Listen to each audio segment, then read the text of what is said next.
오늘 우리에게 주신 하나님 말씀은 고린도전서 11장 말씀입니다. 고린도전서 11장 23절부터 29절까지의 말씀입니다. 고린도전서 11장 23절부터 29절까지의 말씀입니다. 한 절씩 교독하겠습니다. 내가 너희에게 전한 것은 주께 받은 것이니 곧 주 예수께서 잡히시던 밤에 떡을 가지사 이것을 행하여 나를 기념하라. 식후에 또한 그와 같이 잔을 가지시고 이르시되 이 잔은 내 피로 세운 새 언약이니 이것을 행하여 마실 때마다 나를 기념하라 하셨으니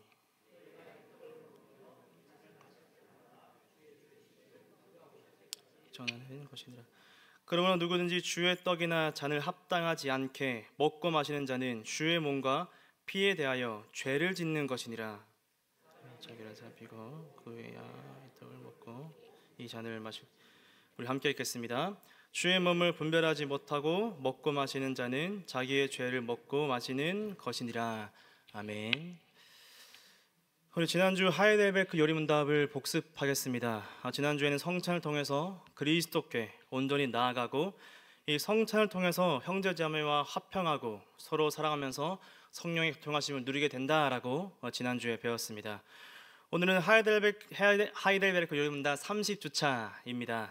오늘도 성찬과 관련된 내용이 이어지고 있습니다. 지난주에도 성찬과 관련해서 들었고 지지난주에도 성찬과 관련해서 들었죠. 성찬의 내용이 3주째 이어지고 있는데 그만큼 성찬이 중요하다는 것을 보여주고 있습니다. 성찬은 우리말 그대로 표현하면 거룩한 식사입니다. 거룩한 식사. 근데 거룩한 만큼 성찬은 굉장히 신비롭습니다. 성찬에는 여러 가지 요소들이 혼합되어져 있는데 먼저 성찬에는 이 과거와 현재와 미래가 모두 포함되어져 있습니다. 오늘 본문 26절 말씀을 보시면은 제가 한번 읽어드리겠습니다. 너희가 이 떡을 먹으며 이 잔을 마실 때마다 주의 죽으심을 그가 오실 때까지 전하는 것이니라 라고 되어져 있습니다. 여기서 주의 죽으심은 과거입니다. 그리고 그가 오실 때까지는 미래입니다. 이 과거와 미래를 현재 우리가 성찬을 행하면서 현재에서 우리가 누리게 됩니다. 이 떡과 잔을 마시면서 기억하고 소망하게 되면서 이 성찬에는 과거와 현재와 미래가 모두 포함되어져 있습니다. 또 성찬에는 영과 육이 공존합니다. 우리가 입으로 떡과 포도주를 먹고 마시는데 근데 우리가 그냥 떡과 포도주를 마시는 것을 넘어서 성령을 통해서 우리는 예수님의 피와 살을 먹습니다. 우리가 실제로 입으로 먹지만 성령을 통해서 그리스도의 피와 그리스도의 살을 먹게 됩니다. 그래서 우리가 육으로 먹게 되지만 영으로도 먹으면서 영과 육이 공존하고 있습니다.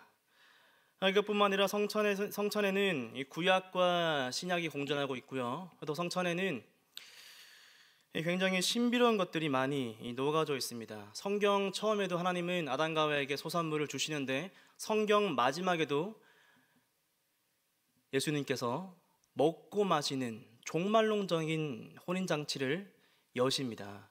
성경 중간중간에도 먹고 마시는 행위들은 굉장히 많이 나와 있습니다. 그래서 성찬은 굉장히 신비롭죠. 굉장히 신비롭습니다. 오늘 말씀에서도 성찬에 두 가지 부분이 포함되어지는 것을 알 수가 있습니다. 성찬에 열려있는 부분을 보면서 구원에 유익이 되는 부분도 있고 성찬에 닫혀있는 부분도 보면서 성찬에 심판이 포함되어 있다는 것을 알 수가 있습니다.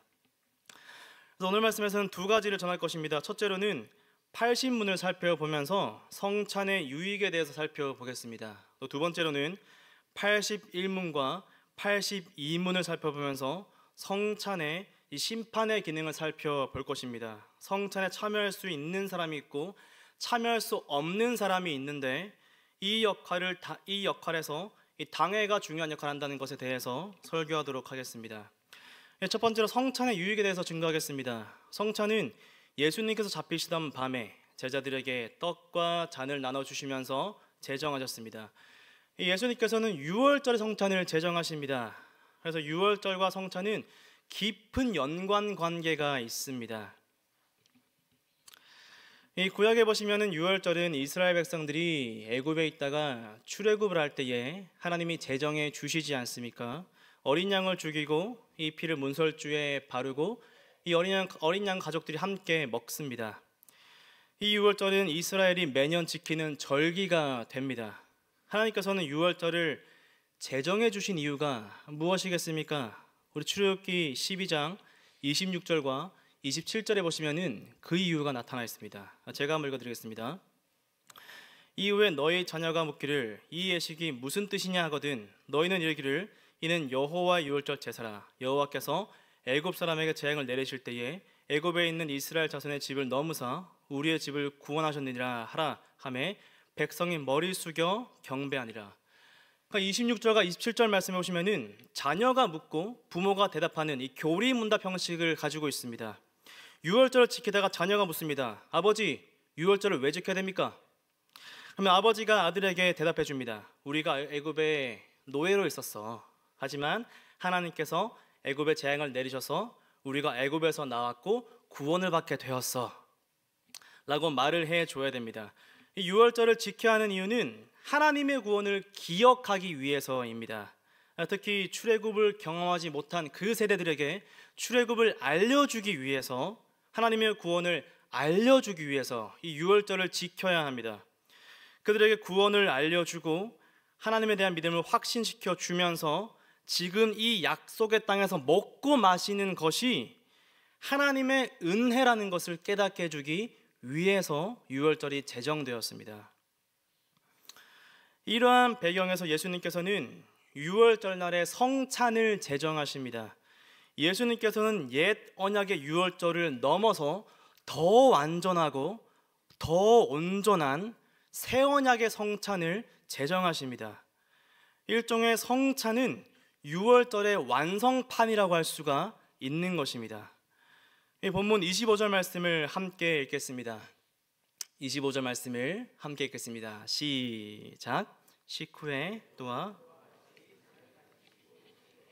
이 잔은 내 피로 세우는 새 언약이니 이것을 행하여 마실 때마다 나를 기념하라 하셨으니, 예수님께서는 이 성찬이 새 언약이라고 말씀하십니다. 이제는 옛 언약, 그러니까 구약의 시대가 아니라 예수님을 통해서 새로운 시대가 왔다는 것을 알려주십니다. 과거에는 이스라엘 백성들이 애굽에서 구원받았고 어린 양을 먹었지만 예수님을 통해서 지금은 죄와 사망의 권세에서 구원받았고 이제는 더 탁월한 방법으로 우리는 예수님의 피와 살을 먹게 되면서 우리는 새 언약의 은혜에 참여시켜 주시는 것입니다. 그래서 우리가 성찬에 참여하게 되면은 우리의 믿음이 강화됩니다. 성찬에 참여하면서 우리는 하나님의 구원을 기억하게 됩니다. 우리가 새 언약 안에 들어왔다는, 우리는 죄사함 받았다는 것을 확신하게 됩니다. 단순히 육으로만 그것을 누리는 것이 아니라 우리의 영혼까지도 그 부유함을, 하나님의 부유함을 누리게 되는 것입니다. 그리스도의 피와 살을 먹으면서 우리는 예수님과 한 몸이 되었다는 것을, 연합하게 되었다는 것을 영과 육으로 깨닫게 됩니다. 오늘 하이델베르크 요리문답에서도 동일하게 말하고 있습니다. 우리 80문단을 함께 한번 보겠습니다. 우리 제가 문을 읽을 테니까 답에 있는 큰 글씨만 한번 읽어주시면 되겠습니다. 제가 문을 읽겠습니다. 성만찬은 로마 카톨릭의 미사와 어떻게 다릅니까? 십자가에서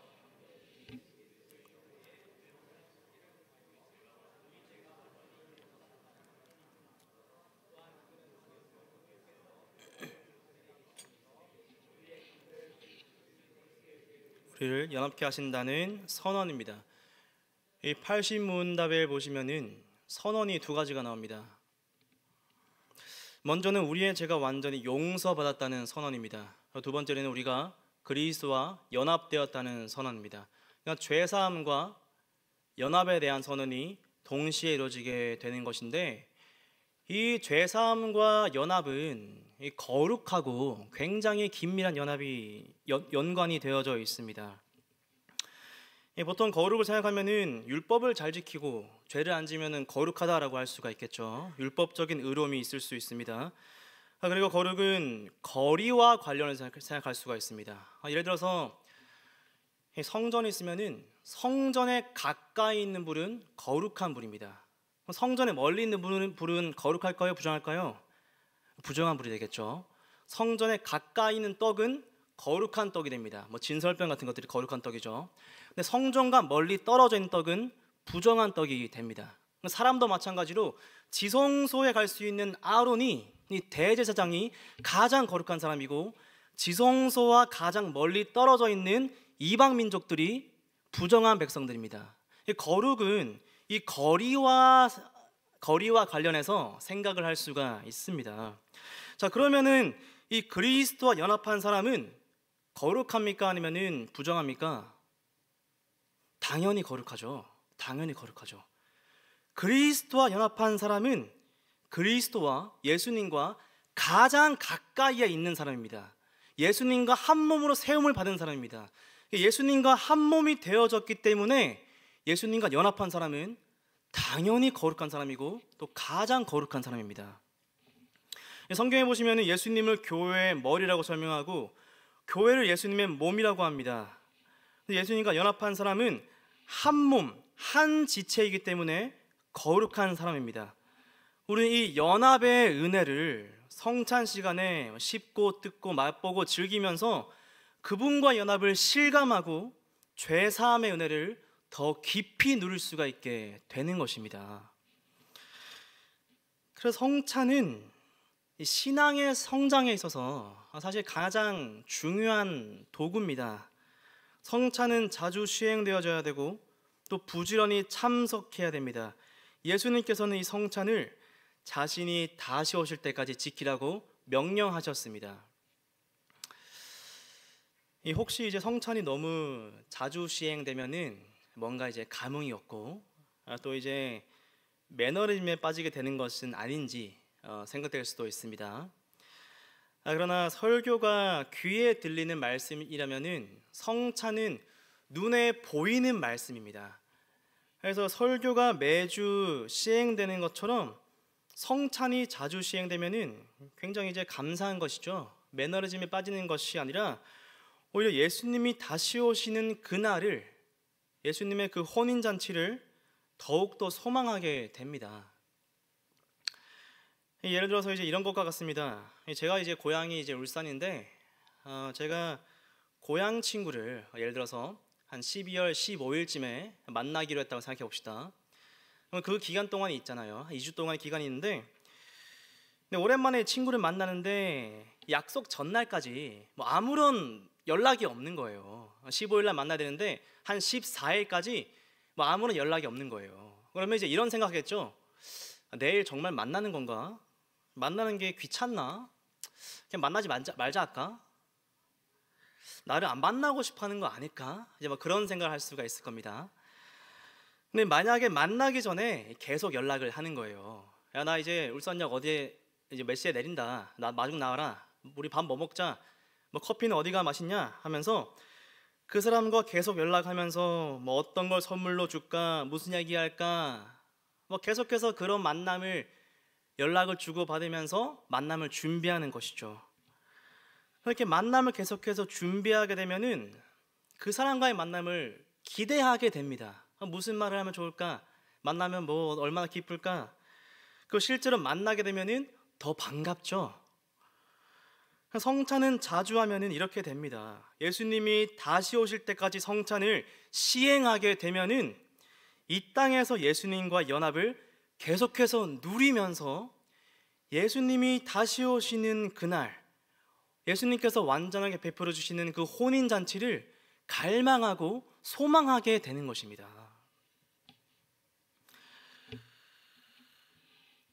그래서 우리들은 성찬이 시행될 때에 성찬에 반드시 참석하시기를 바랍니다.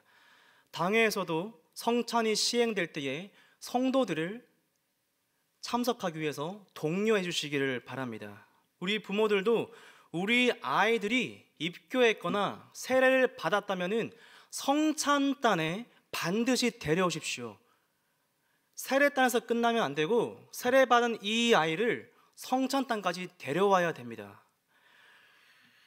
성찬에 대한 설명을 여러 번 듣는 것보다 성찬에 한번 참여해서 성찬을 직접 경험하는 것이 훨씬 좋습니다.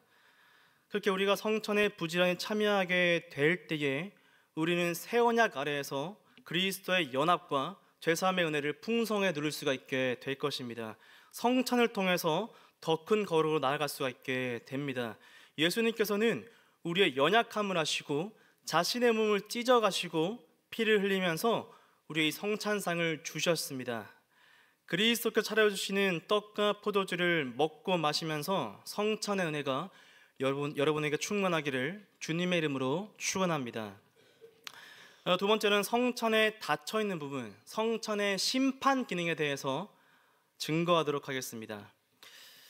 이 구원과 심판은 동전의 양면처럼 나뉘어지지가 않습니다. 구원이 있으면 심판이 있고 심판이 있으면 구원이 있습니다. 성찬에서도 구원의 은혜가 베풀어지게 되면서 동시에 심판에 대한 부분도 존재합니다. 오늘 보면 28절과 29절을 우리 함께 읽겠습니다. 시작. 사람이 자기를 살피고 그 후에야 이 떡을 먹고 이 잔을 마실지니 주의 몸을 분별하지 못하고 먹고 마시는 자는 자기의 죄를 먹고 마시는 것이니라. 아멘. 이 28절 말씀 보시면은 자기를 살피고 난 후에야 떡을 먹고 잔을 마실 수가 있다라고 설명하고 있습니다.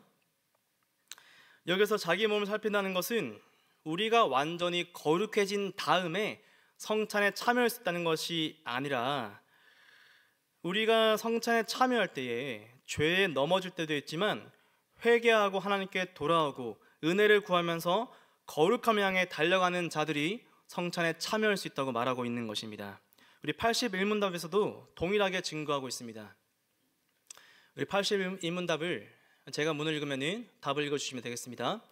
주님의 식탁에는 누가 참여할 수 있습니까? 자기의 죄를 미워하고 고난과 죽음에 의하여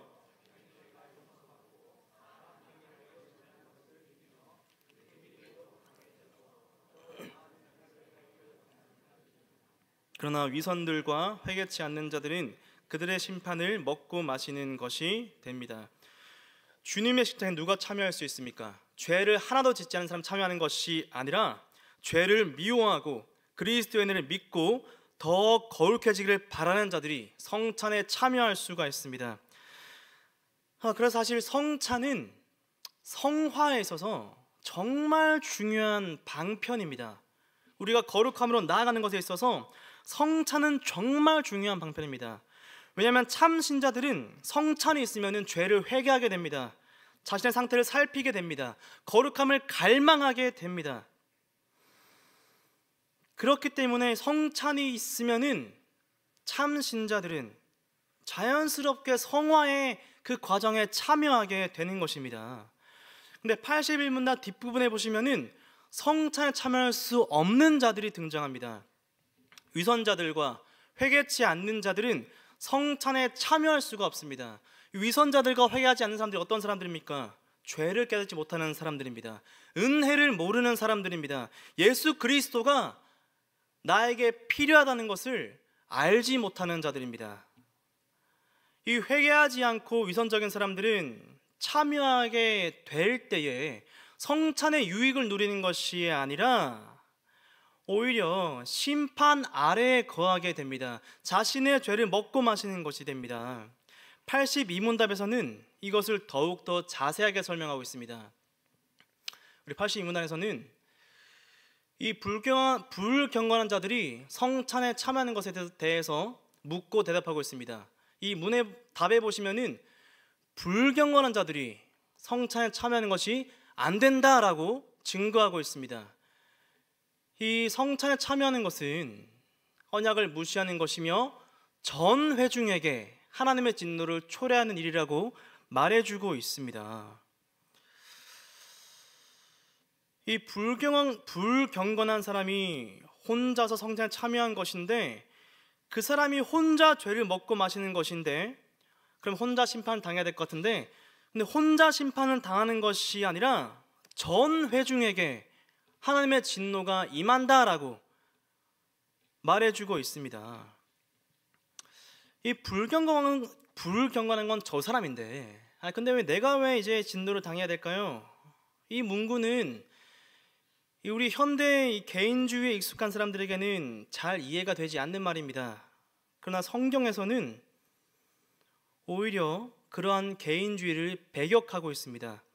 우리 고린도전서 12장 26절 말씀을 함께 보겠습니다. 제가 한번 읽어드리겠습니다.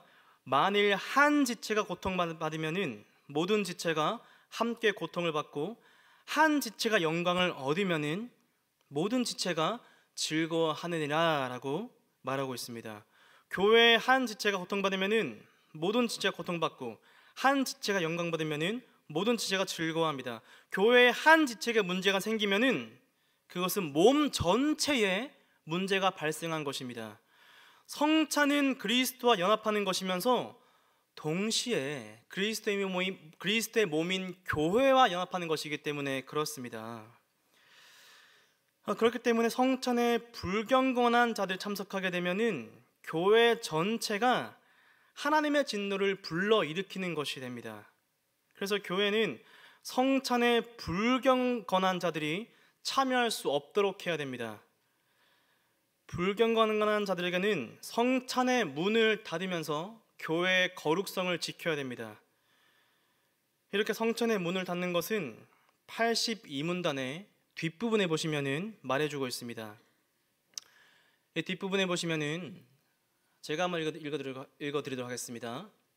그리스도 및 사도들의 교훈을 쫓아서 그리스도의 교회는 천국 열쇠를 공적으로 사용하여 그들이 회개할 때까지는 그들을 배제시켜야 할 의무가 있습니다 라고 말하고 있습니다. 교회는 천국 열쇠를 사용해서 불경건한 자들을 성찬에서 배제시켜야 한다라고 말하고 있습니다. 그럼 이 교회의 천국 열쇠가 어디 있습니까? 교회의 천국 열쇠가 어디에 있습니까? 천국 열쇠는 당회에 있습니다. 당회는 선을 긋는 역할을 합니다.